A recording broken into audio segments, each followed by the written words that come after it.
नमस्कार दोस्तों, आज फिर मैं आपके सामने ज्योग्राफी का एक वीडियो लेकर देखिएगा। ये वीडियो जो है एक कृषि से जुड़ा हुआ वीडियो है, क्योंकि कृषि से क्वेश्चन आपके एग्जाम में इस समय ज्यादा क्वेश्चन पूछे जा रहे हैं। और बच्चों को जो टेस्ट पेपर कराया गया था क्लास में और जो ऑनलाइन देख रहे हैं, दोनों के लिए बड़ा इंपॉर्टेंट होगा। जो टेस्ट पेपर कराया गया था उसी टेस्ट पेपर को हम सॉल्व करवाने आए हुए हैं, जान लीजिए। देखिएगा, टेस्ट का मतलब ये नहीं होता कि आपने टेस्ट दे दिया आपका काम खत्म हो गया। टेस्ट का मतलब ये होता है कि एक क्वेश्चन को आप एनालिसिस करिए, क्वेश्चन का कैसे कैसे क्या पूछा गया है, और उसके बाद कुछ अगर नए चीज मिल जा रहे हैं आपको क्वेश्चन में, तो उसको अपने नोट में शामिल कर लिया करिए। आइएगा, हम देखते हैं क्वेश्चन क्या है। पहला क्वेश्चन देखिएगा, भारत में कह रहा कि भारत में कृषि पारिस्थितिकी क्षेत्रों की कुल संख्या क्या है? कुल संख्या क्या है, ये क्वेश्चन ये है आपका। इसका जो सही जवाब हो जाएगा, देखिए विकल्प दिया है 15 है कि 17 है कि 19 है कि 20 है। इसका जो सही जवाब हो जाएगा वो हो जाएगा 15। इसका जो सही जवाब हो जाएगा वो हो जाएगा 15। अगला क्वेश्चन देखिए क्या कह रहा है। अगला क्वेश्चन कह रहा है आपका कि देश में प्रथम कृषि विश्वविद्यालय की स्थापना किस वर्ष की गई थी? देखिएगा, देश में प्रथम कृषि विश्वविद्यालय, आपको पता होगा कृषि विश्वविद्यालय की जो स्थापना किया गया था 1960 में किया गया था, और यह स्थापना किया गया था आपका पंतनगर में। यह स्थापना जो किया गया था पंतनगर। पंतनगर कहां पर है? आपका उत्तराखंड में है, और इस विश्वविद्यालय का नाम था गोविंद बल्लभ पंत कृषि विश्वविद्यालय। तो इसका जो राइट जवाब होगा, जो सही जवाब हो जाएगा, वो हो जाएगा 1960 हो जाएगा। आइएगा, अगला जो क्वेश्चन है उस पर चलते हैं। अगला क्वेश्चन क्या कह रहा है, देखिएगा। अगला क्वेश्चन पे विकल्प जो है 2 ही विकल्प बन पाया, लगता है कुछ टाइप में कुछ एरर है। देश का पहला कृषि विश्वविद्यालय कौन था? तो इसका आंसर सही हो जाएगा, वही हो जाएगा JVPAU पंतनगर, ये उत्तराखंड में है, और इसकी स्थापना अभी मैंने बताया है, इसकी स्थापना 1960 में किया गया था। मैं बार बार कहता हूं, बच्चों से क्लास में भी कहता हूं और यहां भी कहता हूं कि आपके लिए अगर एग्जाम को आपको निकालना है तो आपको ज्यादा से ज्यादा क्या करना पड़ेगा? प्रैक्टिस करना पड़ेगा। खूब अच्छे से चीजों को देखिए और चीजों को रिवीजन करते रहिएगा। चैप्टर बाय चैप्टर आप रिवीजन करते चलते रहिए मेरे साथ में। आइएगा, अगला क्वेश्चन क्या कह रहा है, देखिएगा। अगला क्वेश्चन कह रहा है कि मिश्रित कृषि, देखिएगा, मिश्रित कृषि होती है जहां पे पशुपालन और खेती एक साथ किया जाता है, उसे हम मिश्रित कृषि कहते हैं। तो विकल्प देख लीजिएगा, कह रहा है विभिन्न फसलों को योजनाबद्ध तरीके से उगाना, बिल्कुल गलत कह रहा है। अगला कह रहा है रबी एवं खरीफ फसलों को साथ में उगाना। अगला कह रहा है कई तरह की फसल उगाना तथा पशुपालन करना। देखिए क्या कर रहा है, कई तरह के फसल उगाना और क्या करना? पशुपालन करना। ये आपका सही जवाब हो जाएगा इसका, क्वेश्चन नंबर 4 का। आप भी मेरे साथ साथ अपना जवाब देते चलिएगा, क्योंकि क्या होगा, आप अगर जवाब देंगे तो हम बता पाएंगे कि आप ये कितने क्वेश्चन सही जा रहे हैं। आइएगा, साथ में चलते हैं। अगला क्वेश्चन क्या कह रहा है?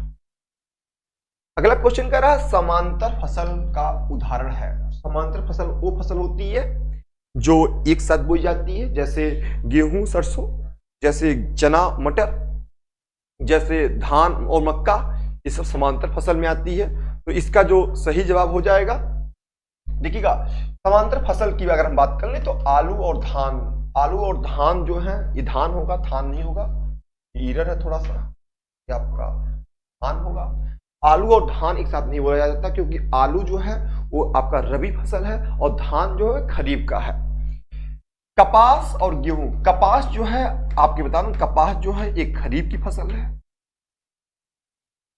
और गेहूं जो है वो आपका गेहूं जो है वो किसका फसल है? गेहूं जो है वो रबी की फसल है, इसको भी एक साथ नहीं बोया जाता है। ज्वार और गेहूं, इसका जो सही जवाब हो जाएगा वो आप देख पा रहे हैं कि गेहूं और सरसों दोनों रबी की फसल है, और रबी की जो बुवाई होती है वो होती है अक्टूबर नवंबर में, जो कटाई होती है वो मार्च अप्रैल में होती है। रबी की फसल के अंतर्गत आपके गेहूं आता है, आलू आता है, सरसों आता है, मटर आता है, अलसी आता है। ये सब किसके अंदर आएंगे? जौ आता है। ये सब आएंगे आपके रबी के अंतर्गत आएंगे। तो इसका जो सही जवाब हो जाएगा ऑप्शन नंबर बी हो जाएगा। अगला देखिएगा, अगला क्या कह रहा है? अगला कह रहा है एक मार्ग है। अगला कह रहा है एक मार्ग है। देखिएगा, अगर ये किसी वस्तु पे एक मार्क लगा हुआ है तो वह वस्तु जो होता है आपको गुणवत्ता गारंटी का मोहर होता है। इसका जो सही जवाब हो जाएगा वो क्या हो जाएगा? गुणवत्ता गारंटी का मोहर। विकल्प देख लीजिएगा, अंडा उत्पादन हेतु एक सहकारी समिति बनाना, बिल्कुल गलत बात कर रहा है।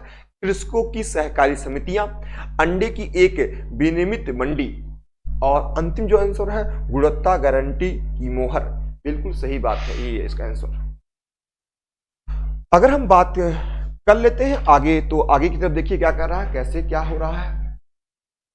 देखिएगा, जो क्वेश्चन है अपना कह रहा है इनमें से कौन एक खरीफ की फसल नहीं है। मैं बता दूं आपको कि खरीफ की फसल कौन सी नहीं है। खरीफ की फसल वह फसल होती है जिसकी बुआई आपका जून जुलाई में किया जाता है और कटाई सितंबर अक्टूबर में किया जाता है, वो कहलाता है खरीफ की फसल कहलाता है। खरीफ की जो फसल होती है उसमें आपका कपास भी आता है, उसमें आपका मक्का भी आता है, उसमें आपका मूंगफली भी आता है, और उसमें धान आता है, उसमें ढैंचा आता है, उसमें ज्वार आता है, उसमें आपका मोटे अनाज कुछ आ जाते हैं। तो इसका जो सही जवाब होगा, उसमें मूंगफली भी आता है, इसका जो सही जवाब हो जाएगा वो हो जाएगा आपका सरसों। आपको पता होगा, आपने अगर मेरी क्लास पढ़ा होगा क्लासरूम में, तो आपको पता होगा कि जो सरसों है वो आपका रबी की फसल में आता है। तो इसका जो सही जवाब होगा सरसों, आलू, मटर, जौ, अलसी, गेहूं, ये सब जो भी आता है ये सब किस में आते हैं? आपके रबी की फसल में आते हैं। अकारा कौन सा खरीफ का फसल नहीं है? इसका जो राइट जवाब हो जाएगा वो हो जाएगा सरसों। देखिएगा, अगला क्वेश्चन कह रहा है कि नकदी फसल में सम्मिलित नहीं है। नकदी फसल अगर हम बात कर लें तो नकदी फसल की अगर हम बात कर लेते हैं तो नकदी फसल में कपास आता है, कपास आता है, कपास आता है, गन्ना आता है, कपास आता, गन्ना आता है, जूट आता है। ये सब जितने फसल हैं ये सब आपके नकदी फसल, इन्हें बेचकर पैसा प्राप्त कर सकते हैं तत्काल में इसको। तो अगर हम बात कर लें तो नकदी फसल की अगर हम बात कर लें तो इसमें देखिए गन्ना तो नकदी फसल है, कपास भी नकदी फसल है, जूट भी आपका है, गेहूं जो है आपका ये आपका नकदी फसल में नहीं आता है। तो इसका जो राइट जवाब होगा, जो राइट आंसर जो होगा वो हो जाएगा गेहूं, क्योंकि गेहूं आपका नकदी फसल में नहीं आता है। आइएगा, अगला क्वेश्चन क्या कह रहा है? देखिएगा, श्वेत क्रांति का संबंध किससे है? आपको पता होगा, हम हल कराने से पहले श्वेत क्रांति के बारे में बता दें। श्वेत क्रांति के जो जनक थे वो थे ओरगिज कुरियन।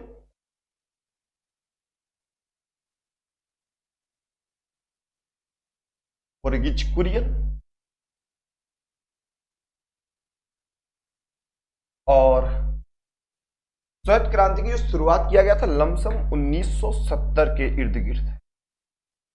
और श्वेत क्रांति का संबंध देखिए, ऑपरेशन फ्लड का संबंध भी किससे? श्वेत क्रांति से। ऑपरेशन फ्लड, ऑपरेशन मतलब फ्लड मतलब तो बाढ़ आ जाना, दूध का बाढ़ आ जाना। तो ऑपरेशन फ्लड का भी संबंध किससे? श्वेत क्रांति से है।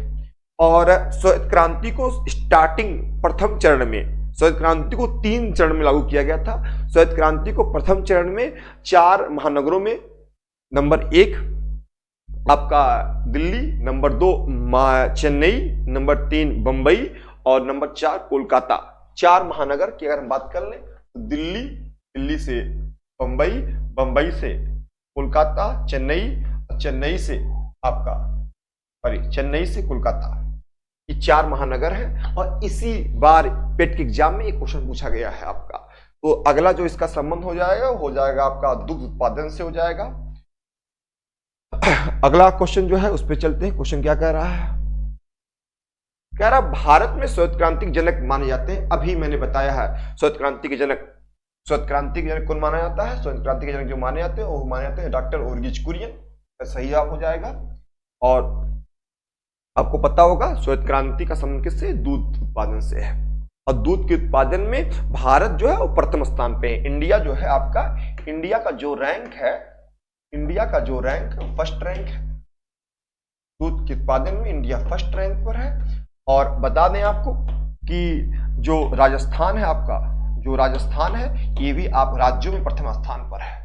तो दूध के उत्पादन में इंडिया फर्स्ट रैंक पर है, और राजस्थान भी जो है ये भी आपका प्रथम स्थान पे है। ये लेकिन ये राज्यों में, स्टेट की अगर बात करें उसमें है, ये आपका स्टेट की में है, और ये आपका कंट्री में है इंडिया। तो साथ साथ में मेरे साथ आप बहुत अच्छे से अपनी पैनिक नजर बना के चीजों को सॉल्व करते रहिएगा। क्वेश्चन देखिएगा, अगला क्वेश्चन क्या कह रहा है? अगला क्वेश्चन जो है आपके एग्जाम से रिलेटेड क्वेश्चन ये भी होगा, आइएगा देखते हैं। कह रहा है, देखिएगा, कह रहा है कि निम्नलिखित में से किस क्षेत्र को भारत का चावल का कटोरा कहा जाता है? चावल कटोरा। अगर हम विकल्प के अनुसार जाना चाहते हैं तो देख लीजिएगा, विकल्प क्या? उत्तर पूर्व क्षेत्र, इंडो गंगा क्षेत्र, कृष्णा गोदावरी क्षेत्र, और केरल तथा तमिलनाडु क्षेत्र। अगर हम बात कर लें तो इसका जो सही जवाब हो जाएगा वो हो जाएगा, देखिएगा दो, अगर विकल्प देखा जाए तो इसका दोनों सही है, ये भी सही है, ये भी सही है, बी और सी ये दोनों जाएंगे। इसको ऐसे बनाना चाहिए क्वेश्चन, कूट के हिसाब से बनाना चाहिए था, कूट के हिसाब से देखा जाए तो बी और सी दोनों सही क्वेश्चन है, इसके आंसर हो जाएंगे।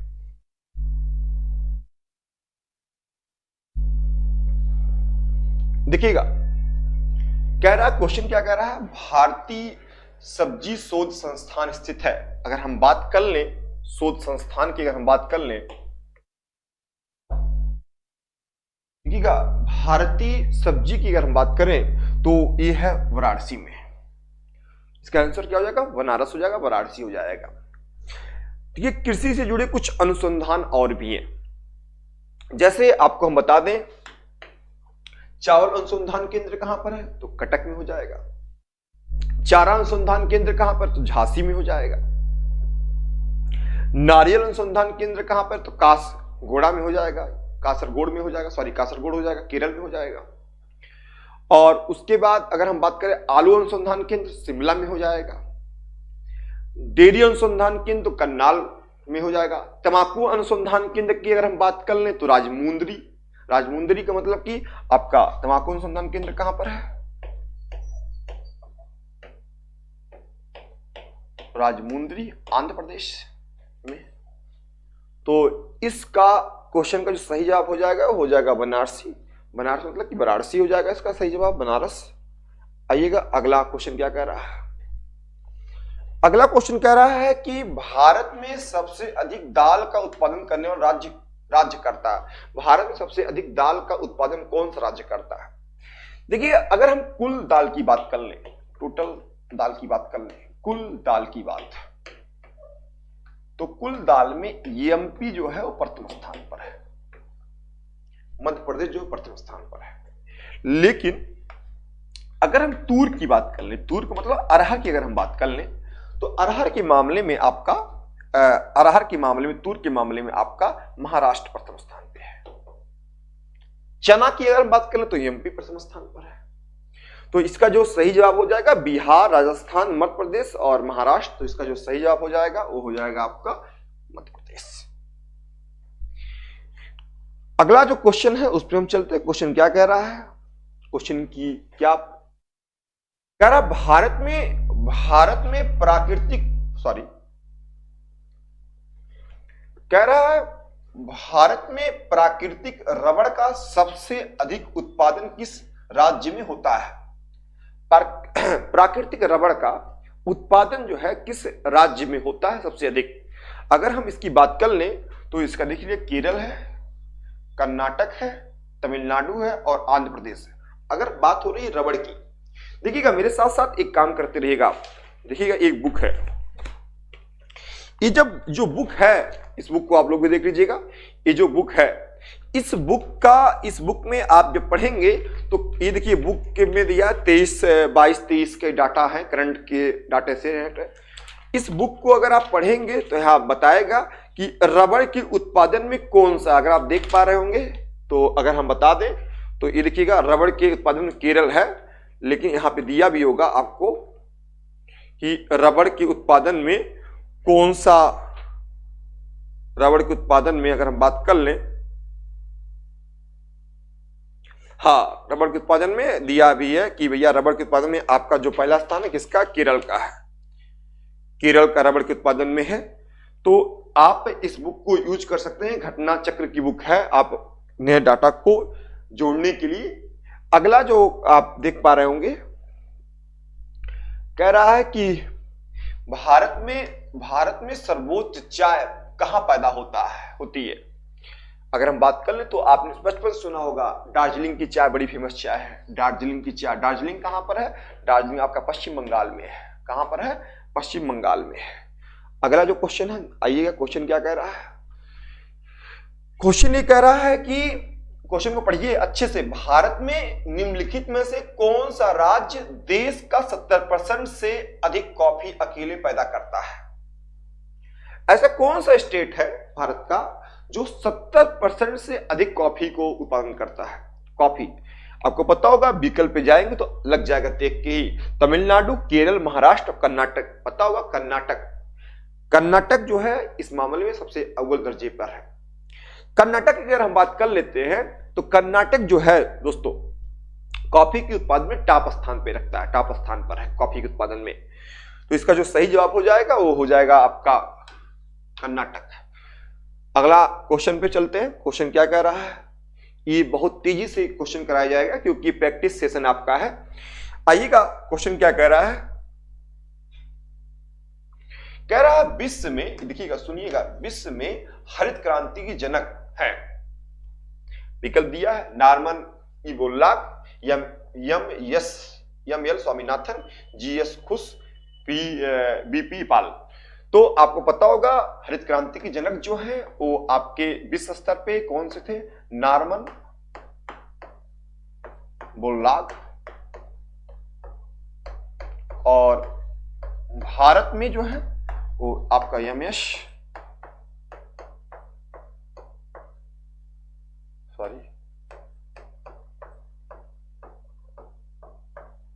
स्वामीनाथन।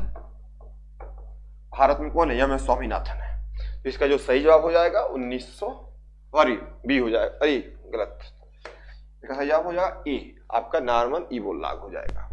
नॉर्मन ई बोरलॉग ने हरित क्रांति के रूप में काम किया था। इन्होंने आपका हाई क्लास बीज का प्रयोग किया था और 1970 में नॉर्मन ई बोरलॉग को शांति का नोबेल दिया गया था।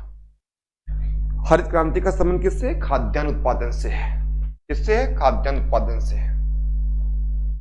अगला क्वेश्चन देखिए, कह रहा है हरित क्रांति से अभिप्राय है हरी खादों का, हरी खादों का, अधिक फसल उगाने से, उच्च उत्पादन वैरायटी का प्रोग्राम और हरी वनस्पतियां। अगर हम बात कर लें तो हरित क्रांति का अभिप्राय क्या था, अधिक फसल उगाना, बिल्कुल सही बात ये भी है अगर हम बात कर लें। लेकिन अगर बात कर लें तो ये जो उच्च उत्पाद वैरायटी प्रोग्राम, ऐसा कुछ नहीं था। इसका आंसर क्या हो जाएगा, बी हो जाएगा।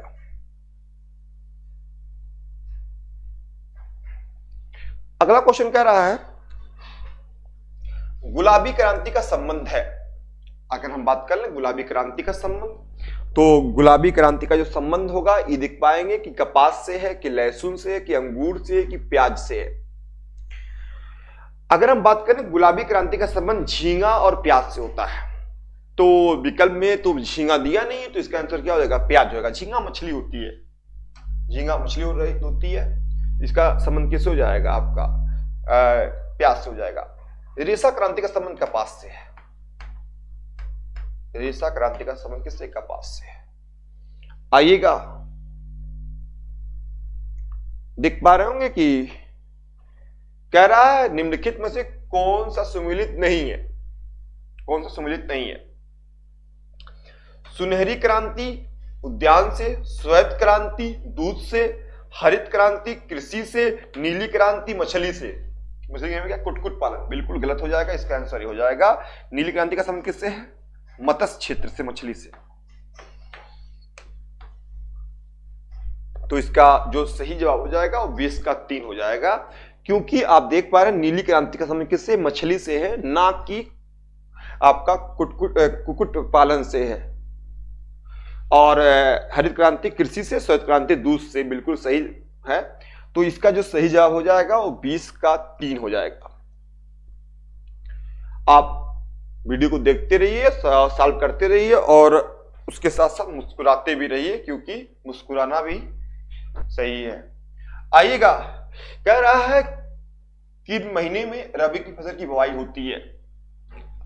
रबी की फसल की जो बुआई होती है, हमने आपको बताया था, रबी की फसल जो बुआई होती है वो होती है अक्टूबर नवंबर में, और जो कटाई होती है वो होती है मार्च अप्रैल में। तो इसका जो सही आंसर हो जाएगा, बुआई कब होती है इसकी, तो इसका जाएगा अक्टूबर नवंबर में इसकी बुआई होती है। रबी में क्या क्या आते हैं मैंने बता चुका। अब रबी में कई सारी फसल आते हैं, धान सॉरी गेहूं, सरसों, मटर, जौ, चना, अलसी।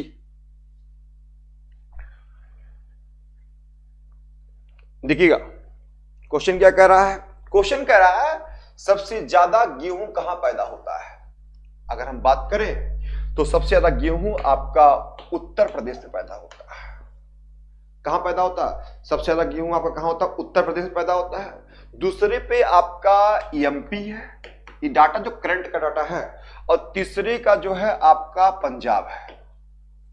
ये आप नोट करते रहिए कहीं साथ में। ये 3 राज्य जो है ये फर्स्ट रैंक पर है, ये सेकंड रैंक पर है, थर्ड रैंक पर है।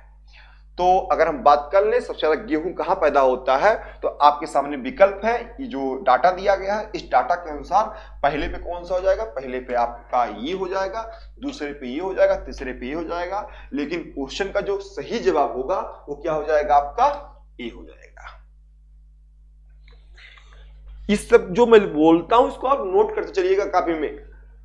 जो लोग नए लोग हैं जो वीडियो को देख पा रहे हैं वो बिल्कुल आप वीडियो को देखते रहिए। लेकिन जो डाटा है पहले पे आपका यूपी है, दूसरे पे एमपी है, तीसरे पे आपका पंजाब है। आइएगा आगे की तरफ चलते हैं। अगला क्वेश्चन क्या कहता है,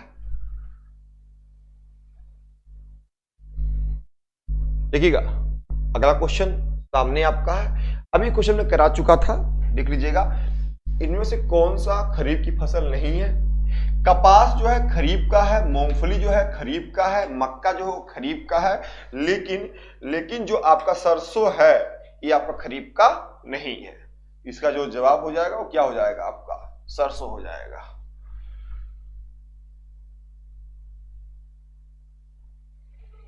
अगला क्वेश्चन देखिए क्या कह रहा है। कह रहा निम्नलिखित फसलों में से कौन एक भारत का प्रमुख खाद्यान्न है। अगर हम बात कर लें तो प्रमुख खाद्यान्न में पहले नंबर पे चावल आता है, दूसरे नंबर पे गेहूं आता है। तो इसका जो सही जवाब हो जाएगा वो हो जाएगा क्या, चावल हो जाएगा। खाद्यान्न फसलों में पहले पे क्या आता है, पहले पे चावल आता है राइस, दूसरे पे क्या आता है व्हीट मतलब गेहूं आता है। आइएगा क्या कह रहा है देखते हैं क्वेश्चन अगला। कह रहा है भारत में चावल की खेती उन क्षेत्रों में होती है जहां वार्षिक वर्षा 20 सेंटीमीटर। देखिए चावल की खेती वही होगी जहां पानी की मात्रा क्या होगा, ज्यादा होगा। क्योंकि चावल के लिए क्या चाहिए, राइस धान के लिए क्या चाहिए, पानी ज्यादा चाहिए। तो इसका जो सही जवाब हो जाएगा 100 सेंटीमीटर से अधिक।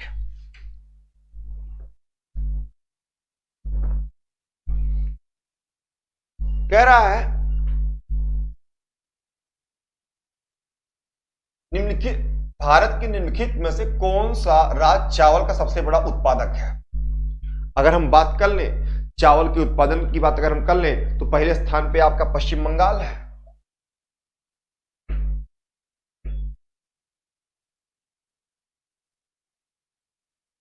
दूसरे पे देखिएगा पहले स्थान पे कौन सा, पहले स्थान पे आपका पश्चिम बंगाल है। और अगर हम बात करें दूसरे पे तो दूसरे पे आपका उत्तर प्रदेश है, और तीसरे पे अगर हम बात कर लें तो तीसरे अगर हम बात कर लेते हैं तो पंजाब है आपका।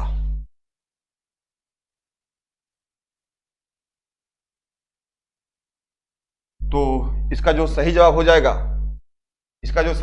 वो क्या हो जाएगा, देखिएगा पहले पे कौन सा है, पहले पे आपका पश्चिम बंगाल है, दूसरे पे कौन सा यूपी है, तीसरे पे कौन सा पंजाब है। ये चावल के उत्पादन में प्रमुख राज्य भारत के हैं।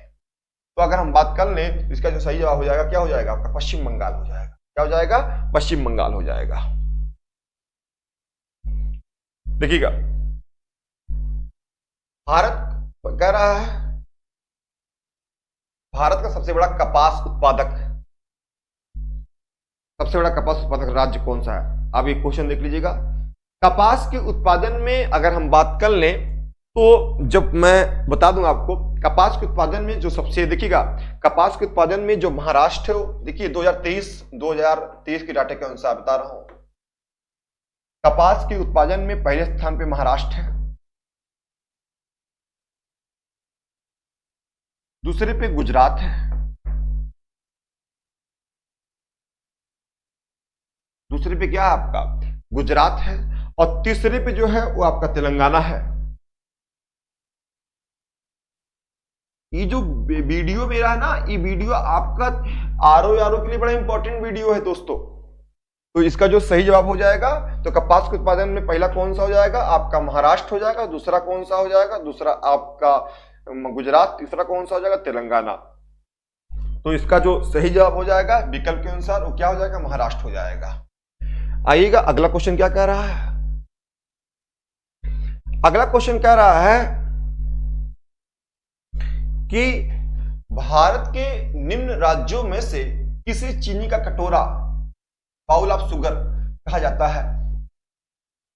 विकल्प सामने उत्तर प्रदेश है, महाराष्ट्र है, बिहार है और हरियाणा है। इसका जो सही जवाब होगा वो हो जाएगा उत्तर प्रदेश। देखिएगा सबसे अधिक चीनी का उत्पादन कहां होता है उत्तर प्रदेश में होता है, लेकिन सबसे अधिक जो चीनी मिल है वो कहां पर है महाराष्ट्र में है। वो कहां पर आपके महाराष्ट्र में। तो आपका इसका सबसे पहले जो चीनी मिल खोला गया था वो 1903 में खोला गया था, देवरिया में खोला गया था। कहां खोला गया था देवरिया में खोला गया था। इसका जो सही जवाब हो जाएगा वो हो जाएगा आपको उत्तर प्रदेश।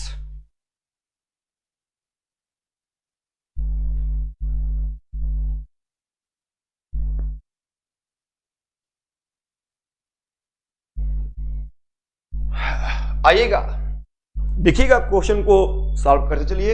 ये क्वेश्चन जो है आपके लिए बहुत ही महत्वपूर्ण है। अगला क्वेश्चन देखिए आप पढ़ पा रहे होंगे। कह रहा है निम्नलिखित में से कौन एक तिलहनी फसल है। तिलहनी का फसल का मतलब होता है तेल से होता है। तो आप बताइए मसूर से क्या तेल निकलता है। आप बताइएगा लोबिया से क्या तेल निकलता है। क्या बरसीन ये बरसीन रहेगा क्या उससे तेल निकलता है।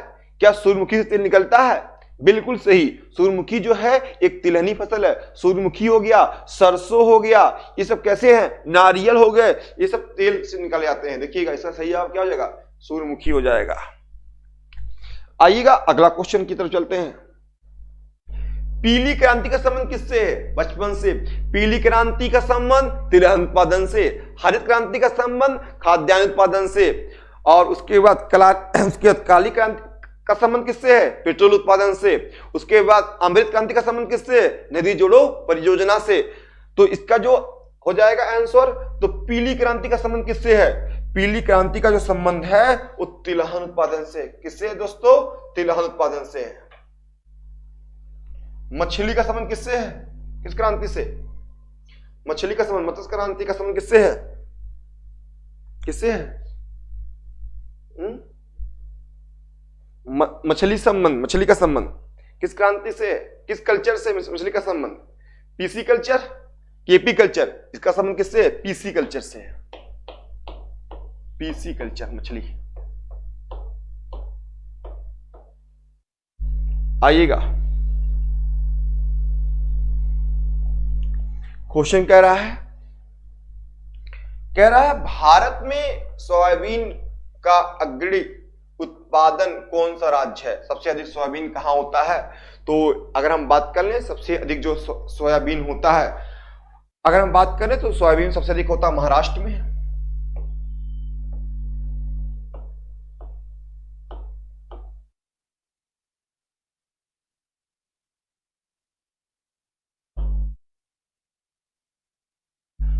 दूसरा स्थान जो है सोयाबीन के मामले में वो है आपका एमपी।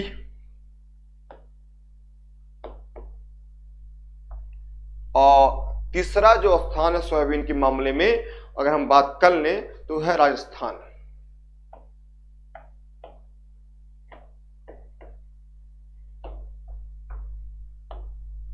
तो ये जो सोयाबीन के कुछ उत्पादन में राज्यों की संख्या है, तो सोयाबीन के उत्पादन में जो राज्य हैं आप देख पा रहे हैं कि कौन से हैं। सोयाबीन के उत्पादन में जो राज्य है पहले स्थान में कौन सा है, महाराष्ट्र है।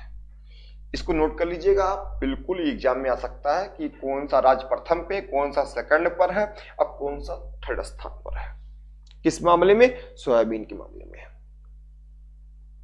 आइएगा अगला क्वेश्चन क्या कह रहा है, कौन सा राज्य सर्वाधिक रेशम उत्पादन करने वाला राज्य है। रेशम, अगर हम बात कर लें रेशम की, तो सबसे अधिक जो रेशम होता है वो कहां पे होता है, कर्नाटक में होता है। कहां पे होता है आपका, कर्नाटक में होता है। रेशम का संबंध किस कल्चर से है, सेरीकल्चर से है। किस कल्चर से है आपका, सेरीकल्चर से है।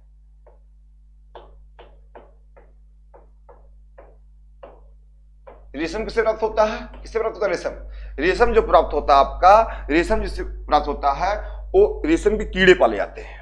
क्या पाले जाते हैं, कीड़े पाले जाते हैं। और ये जो कीड़े होते हैं आपके, ये जो कीड़े होते हैं ये आपके शहतूत के पेड़ पर पाले जाते हैं। शहतूत के पेड़ पर पाले जाते हैं और उन्हीं से हमको क्या मिलता है, रेशम मिलता है। तो इसका जो सही जवाब हो जाएगा वो क्या हो जाएगा आपका, कर्नाटक हो जाएगा। देखिएगा अगला क्वेश्चन क्या कह रहा है, कह रहा है निम्नलिखित में से कौन सा राज्य भारत का सबसे बड़ा चाय उत्पादक है। चाय के उत्पादन में पूछ रहा है, सबसे ज्यादा चाय कहां पे होता है इसके बारे में पूछ रहा है। अब देखिए विकल्प आपके सामने है, विकल्प जो है आपके सामने है। अब चाय के मामले में अगर हम बात कर लें तो सबसे ज्यादा चाय कहां पे होता है आपका, असम। कहां पे होता है, असम में। इसका सही जवाब क्या हो जाएगा, असम हो जाएगा।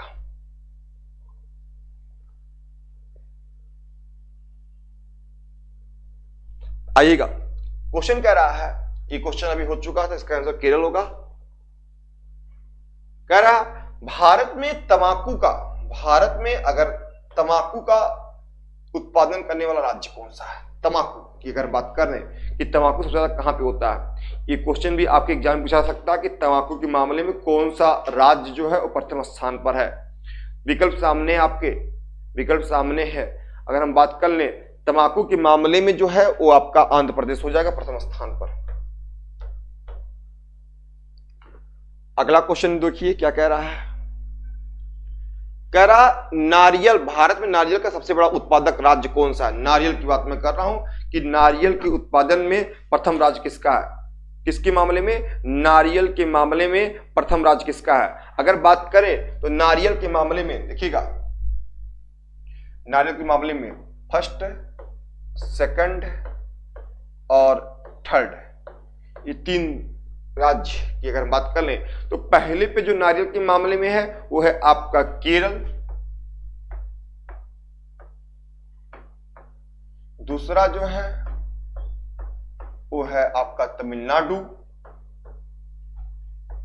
तीसरा जो है वो है आपका कर्नाटक। ये तीन आपके राज्य हैं। तो विकल्प में अगर देखा जाए तो सबसे बड़ा उत्पादक राज्य कौन सा है, तो विकल्प में क्या हो जाएगा, केरल हो जाएगा।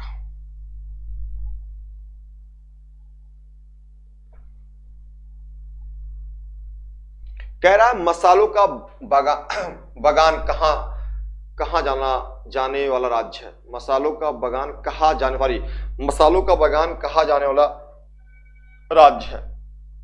आप जानते होंगे मसालों का बगान किसे कहते हैं, मसालों का जो बगान कहते हैं उसे कैसे कहते हैं, केरल को कहते हैं। केरल, मसालों का जो बगीचा है, जो बगान, उसे किसे कहते हैं, केरल को कहते हैं। इसका जो सही जवाब हो जाएगा क्या हो जाएगा, इसका जो सही जवाब हो जाएगा वो हो जाएगा केरल हो जाएगा। आइएगा अगला क्वेश्चन क्या है,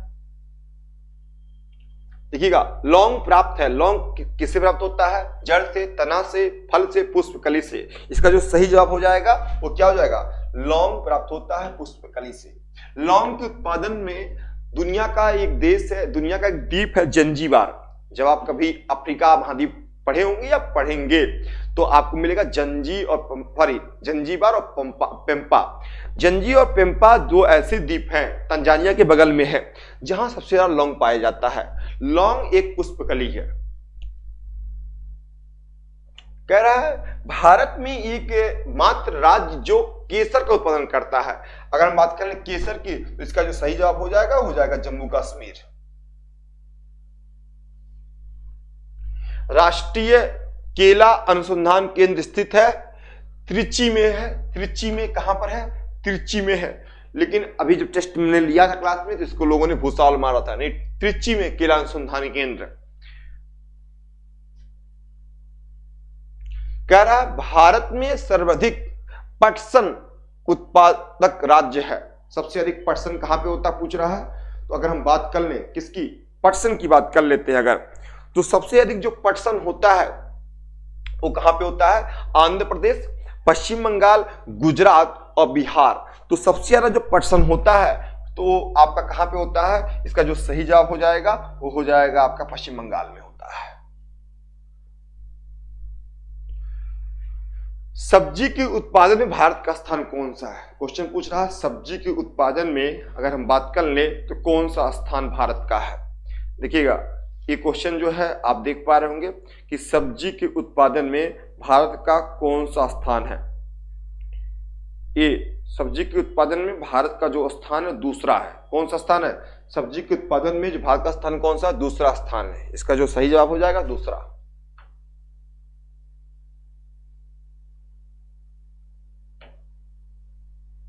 कौन सा हो जाएगा? दूसरा हो जाएगा।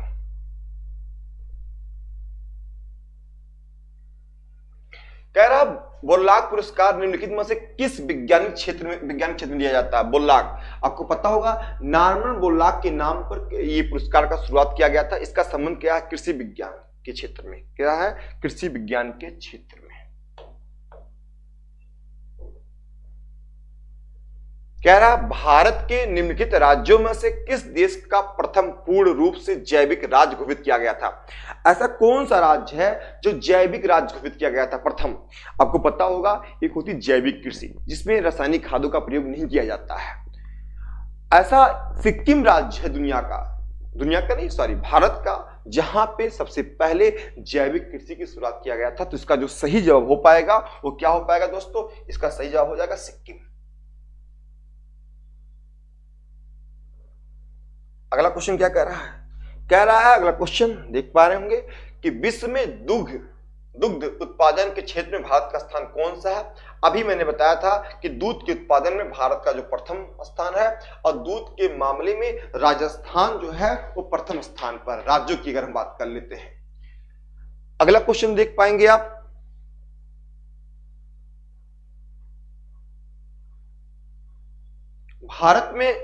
भारत में श्वेत क्रांति का जनक किसे कहा जाता है?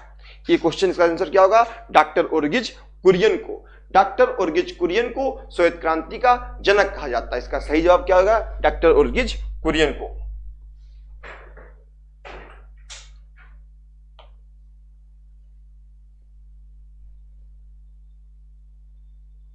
देखिएगा श्वेत क्रांति संबंधित है, सेम क्वेश्चन है। श्वेत क्रांति का संबंध किससे? दूध उत्पादन से। सेम क्वेश्चन, रिपीटेड क्वेश्चन आ गया है,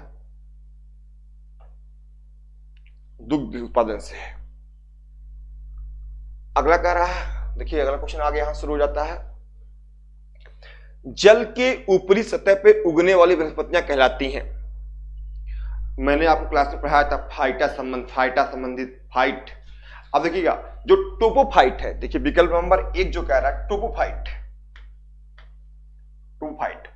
टोपोफाइट का संबंध है उष्णकटिबंधीय क्षेत्र में उगने वाली वन और वनस्पतियों से। उष्णकटिबंधीय क्षेत्र में उगने वाली वन और वनस्पतियों से। अगला क्वेश्चन कह रहा है हाइड्रोफाइट का संबंध किससे है? जल के ऊपरी सतह पर उगने वाली वनस्पतियां। जल के ऊपरी सतह पर उगने वाली वनस्पतियां से है। अगर इसका हम बात कर लें तो इसका जो सही जवाब हो जाएगा वो हो जाएगा ऑप्शन नंबर बी। तीसरा कह रहा है हाइग्रोफाइट का संबंध किससे होता है? आर्द्र क्षेत्र में उगने वाली वनस्पतियां। आर्द्र क्षेत्र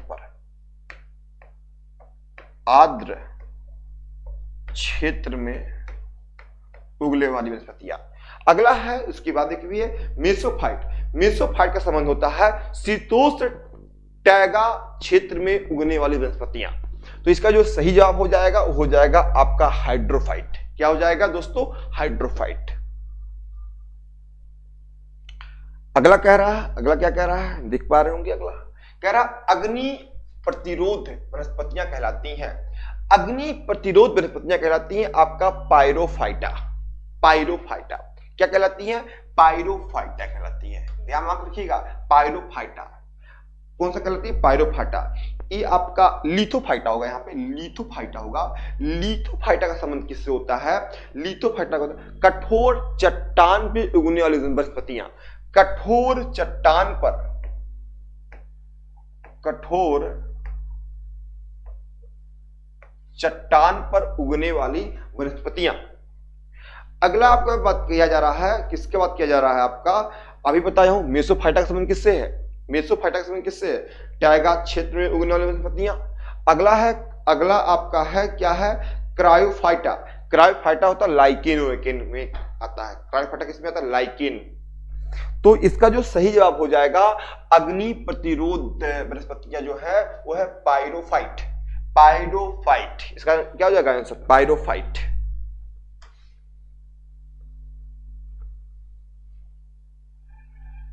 देखिएगा, मूक क्रांति का संबंध है, अगर हम बात करें तो मूक क्रांति का संबंध किससे? मोटे अनाज से है। देखिए केसर, केसर की अगर हम बात कर लें तो केसर का संबंध किससे? सेफ्रॉन क्रांति से। सेफ्रॉन क्रांति का संबंध है, सेफ्रॉन क्रांति का संबंध किससे? केसर उत्पादन से है। बांस की अगर हम बात कर लें तो बांस का संबंध किससे? हरित सोना क्रांति, हरित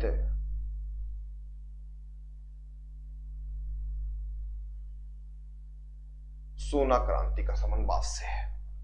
तो इसका जो सही जवाब हो जाएगा मोटे अनाज। मूक क्रांति का संबंध किससे? मोटे अनाज से है। अगला कह रहा है, देखिए कह रहा है एमएसपी कितने फसलों पर जारी किया जाता है? देखिएगा, एमएसपी का अर्थ होता है मिनिमम सपोर्ट प्राइस, न्यूनतम समर्थन मूल्य। फसल बोने से पहले सरकार जिस मूल्य की घोषणा करता है उसे हम न्यूनतम समर्थन मूल्य कहते हैं। जैसे मान लीजिए मैं किसान, मुझे गेहूं बोना है, अब गेहूं का पैदावार अधिक हो गया तो हो सकता है कि मेरे फसल का दाम क्या हो जाए? कम हो जाए। लेकिन मेरे फसल बोने से पहले सरकार कह दे रहा है कि आपका गेहूं 2100 रुपये प्रति क्विंटल में बिकेगा, तो ऐसे मूल्य को हम क्या बोलते हैं? एमएसपी कहते हैं। मतलब इससे कम मूल्य में मेरा गेहूं नहीं बिकेगा, चाहे कितना भी गेहूं पैदा हो जाए। तो एमएसपी जो होता है, एमएसपी जो होता है 23 फसलों पे जारी किया जाता है। इसका आंसर क्या हो जाएगा? 23 फसलों पे जारी किया जाता है। लेकिन इसमें क्या होता है? 22 + 1, एक क्या आता है? गन्ना आता है। गन्ने के लिए जो होता है उचित और लाभकारी मूल्य जारी किया जाता है, उचित और लाभकारी मूल्य। देखिएगा, एमएसपी की जो गणना करता है कृषि लागत मूल्य आयोग करता है। कौन करता है? गणना कौन करता है? कृषि लागत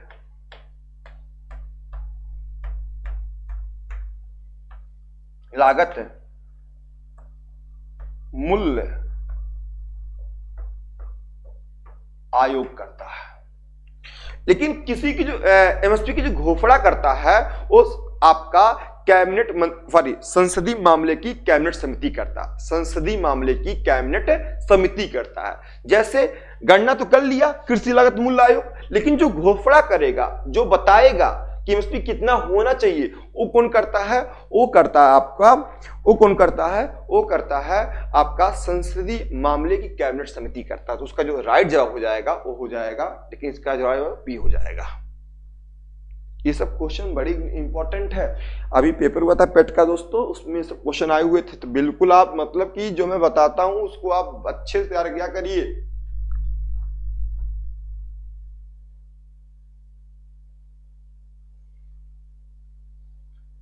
देखिएगा, दीपा का संबंध है, दीपा का संबंध देखिए, दीपा का संबंध झूम कृषि से होती है। झूम कृषि क्या होता है? एक देखिए प्रैक्टिस सेशन है ना, तो इसमें बहुत ज्यादा डिटेल नहीं बता सकते हम। झूम कृषि ऐसी कृषि होती है जहां पे जंगल को काटा जाता है और काट कर फिर से कृषि की जाती है। माने काटा जाता है, साफ किया जाता है, खेती की जाएगी और खेती करके फिर अगले जगह, एक जगह से दूसरी जगह के लिए चला जाता है, उसे बोलते हैं झूम कृषि। तो झूम कृषि का इसका दीपक का संबंध किससे? झूम कृषि से है। अगला कह रहा है जीरो फाइट का संबंध है। किस फाइट का संबंध है? जीरो फाइट का संबंध किससे है? आपको बता दें जीरो फाइट का संबंध किससे है, तो इसका जो आंसर होगा आप देख पाएंगे वन और घास से है। किससे है? वन और घास से है।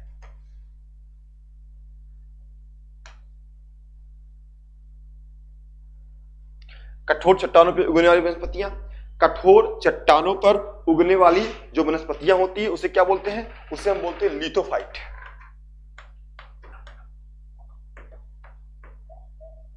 क्या बोलते हैं? लिथोफाइट बोलते हैं। ये बात बिल्कुल आप जानते रहिएगा, क्या बोलते हैं उसे? लिथोफाइट बोलते हैं। आइएगा अगला क्वेश्चन क्या कह रहा है?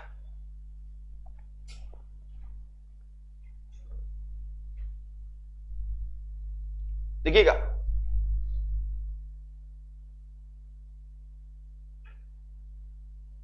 कह रहा है राइजोबियम नामक जीवाणु पाया जाता है। देखिएगा, राइजोबियम नामक जो जीवाणु पाया जाता है वो आपके दालों में पाया जाता है। दालों के जो दलहनी फसल होती है उनके जड़ों में पाया जाता है। और इसका जो आंसर हो जाएगा दालों मतलब दलहनी फसल के जड़ों में पाया जाता है। कौन सा जीवाणु? राइजोबियम नामक जीवाणु पाया जाता है। तो इसका आंसर क्या हो जाएगा? सी हो जाएगा। अगला कह रहा है, आंसर क्या कह रहा है? नदी जोड़ो, कह रहा है नदी जोड़ो परियोजना का संबंध किससे है? आपको बता दें, नदी जोड़ो परियोजना का संबंध किससे है? आपका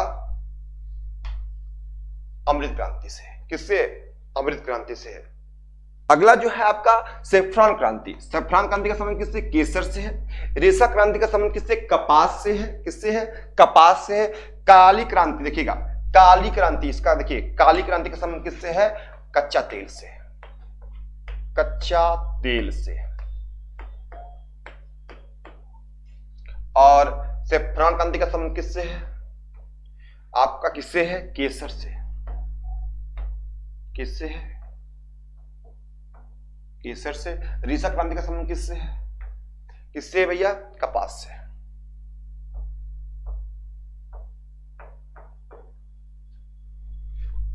इसका आंसर सी हो जाएगा। कह रहा है श्वेत क्रांति प्रथम चरण में 4 महानगरों में किया गया था। कौन सा महानगर शामिल नहीं है? अभी बताया था श्वेत क्रांति 4 महानगर, दिल्ली, बंबई और चेन्नई। दिल्ली, बंबई और चेन्नई और कोलकाता। इसमें जो हैदराबाद होगा वो इसका आंसर नहीं होगा। इसका आंसर क्या हो जाएगा? विकल्प नंबर सी। कह रहा है केंद्रीय नारियल अनुसंधान संस्था कहां पाया जाता है? कासरगोड में पाया जाता है। कहां पाया जाता है? कासरगोड।